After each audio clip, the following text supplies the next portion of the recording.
Donc, j'aimerais clôturer cette édition par l'économie égyptienne et quand même par l'Égypte qui essaie de lutter contre toute instabilité dans une région toujours en une sorte d'instabilité. C'est pourquoi, encore une fois, j'aimerais vous proposer ce communiqué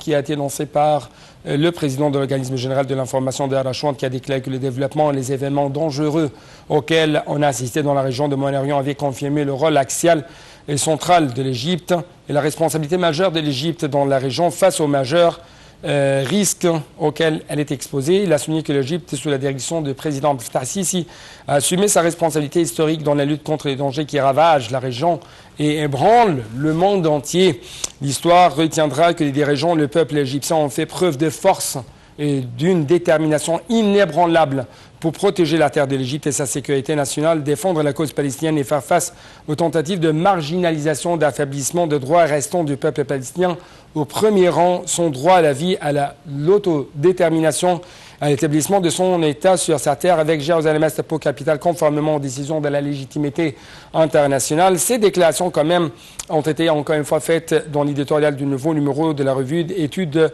sur les droits de l'homme publié par l'Organisme général de l'information. J'aimerais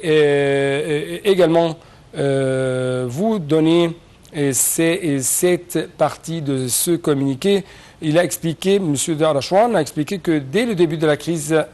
dans la bande de Gaza, l'Égypte a été le centre du mouvement politique international et la destination des dirigeants mondiaux pour faire face à l'une des crises les plus dangereuses menaçant la région, la sécurité et la stabilité du monde entier. Les événements ont réaffirmé que l'Égypte est la partie la plus importante. Encore une fois, les événements ont réaffirmé que l'Égypte est la partie la plus importante, la plus influente dans la stabilité du Moyen-Orient et la plus capable de protéger sa sécurité et ses intérêts et de soutenir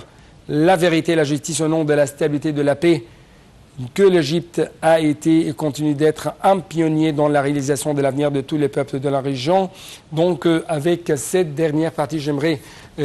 donc vous dire merci beaucoup pour votre attention et comme toujours, vive l'Égypte. Au revoir.